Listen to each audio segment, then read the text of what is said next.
Hello, welcome back to the YouTube channel of Bethel Evangelical Free Church Hanley.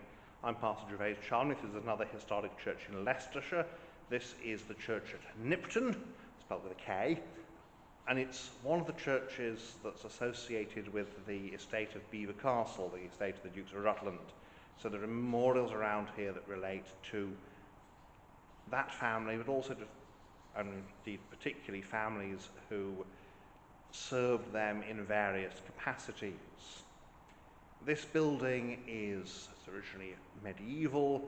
It probably has some Norman origin somewhere, but the building we see today is largely the result of 14th century, 13th century, and of course Victorian restorations. So let's have a look around. As usual then, we begin at the west end. We're here under the tower looking east. You can see we have aisles. The style of the arcades is very similar. The building has been very largely Victorianized, so it's difficult to tell the date of anything beyond that some of the material certainly is medieval. The font is here, so pull back so you can see the font, and the bowl is shallow, may have been cut off though, and probably has been, and that's on it. Pedestal, of course, after the Middle Ages, and certainly by the 17th century, the norm in England is baptism by sprinkling, not immersion. It's only, but in the Middle Ages it was immersion, and in the 16th century it's immersion. You have here a memorial to the Honourable Henry Robert Scott, second son of Henry Francis, 7th Baron of Polwarth, agent to the 7th and 8th Duke of Rutland, and from 1889 to 1914, 24 years church warden of this parish. He died in 1914, aged 67. And his son, Francis William Scott, Royal Navy, his second son, died the 4th of May, 1915, of wounds received at Ypres Canal while serving with the Canadian Engineers, aged 29 years.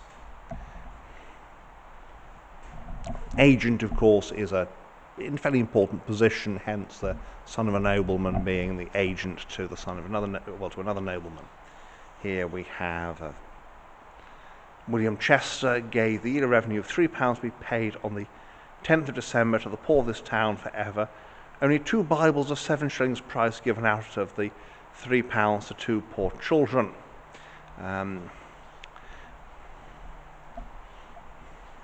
So there we are. Here we have the War Memorial, and we've got, including of course Lord Robert Manners, King's Royal Rifles, so member of the Duke of Rutland's family, because it's always important to remember that the aristocracy in this country historically was a military aristocracy. They were the leaders in battle, and so when it came to war, the aristocracy were the ones who had to be the officers. So they are aristocrats and gentry. It's the nouveau riche, the more recent aristocracy, the more recent elites, who don't have that same tradition. There we have memorial to the Reverend James Edward Hathorne Wood, 1892 to 1962, and he was rector here from 1936 to 1962. Here's the Mothers Union banner. The chair here is carved with the arms of the Duke of Rutland, because of course this is one of the churches that belongs to the estate, and therefore they were the patron. They still are, I expect, the patrons. Nice big chunky Victorian stone pulpit. Into the chancel, fairly nice choir stalls, which may have at least some medieval material in them. We have a nice big organ, securely locked to make sure no one tries to play it. And we have here a window here that's dated 1871, the raising of Jairus' daughter, Christ receiving little children, and Christ raising the widow of Nain's son. Memorial to James Eaton, for many years steward to John Henry, 5th Duke of Rutland, and he died in 1829. And so it's the stewards of the Rutland there. I suspect there we've got Dorcas being raised by the Apostle Peter. East window because it's 4 lights. There's no central panel, but we have the Nativity and the Baptism of Christ, and then we've got the Crucifixion and the Ascension. Not the highest quality glass, but there we go. William Bissell, originally native of this place, subsequently rector of somewhere in Buckingham, in the county of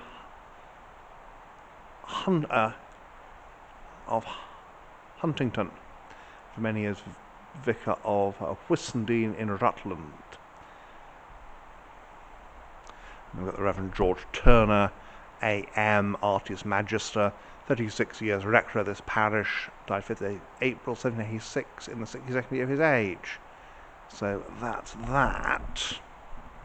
Turning round to look west, and then there is a stained glass window in the vestry here, so which is completely accessible, and we have here the sacrifice of Isaac, we have the Good Samaritan, and in the centre the raising of Lazarus. Again, not the best quality, but there we go.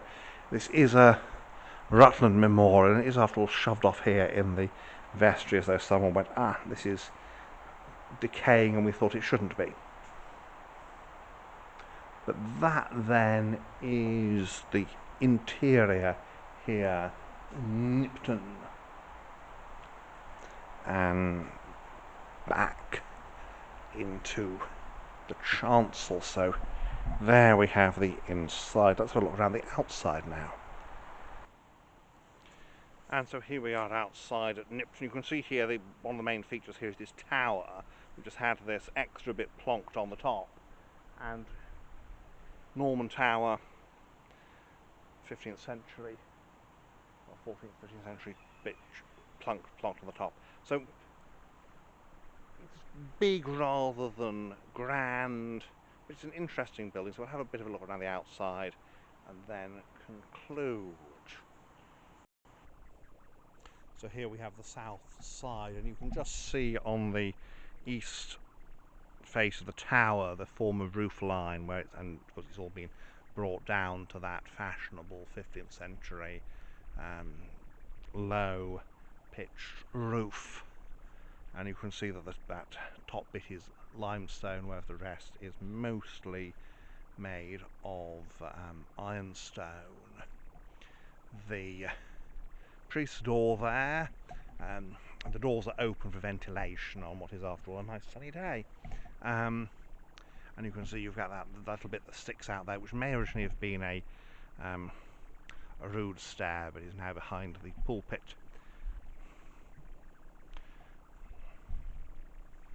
The setting is quite quiet. It's at the end of a little lane, and the former school is now a house, as is often the case, even where there are schools still going.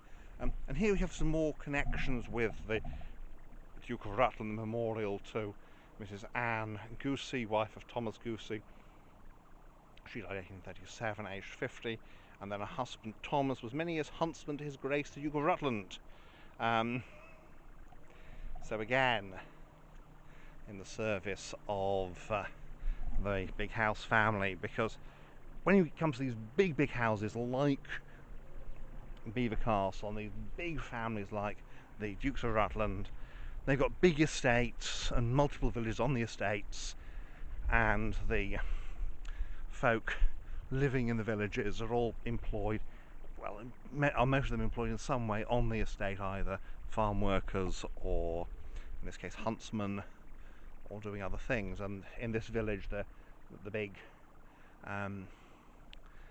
person actually living in this village would have actually been the steward, or later the agent of the. There is a small dog headed this way, but it's in the next door garden. So there we have the North Porch. That's the main entrance these days, and so that's the outside here, really, here at Knipton. Just a little peep into the porch because there's some memorials, historic memorials that have been placed in the porch wall. We've got your standard medieval wheel-headed cross there, and here slightly later you can see you've got an alabaster slab with a figure etched in it, and then here some more memorial bits. So that is, and there's a graveyard here at Knipton. So there you have it, Knipton Church. Well, thank you for watching, and may God bless you and keep you until next time.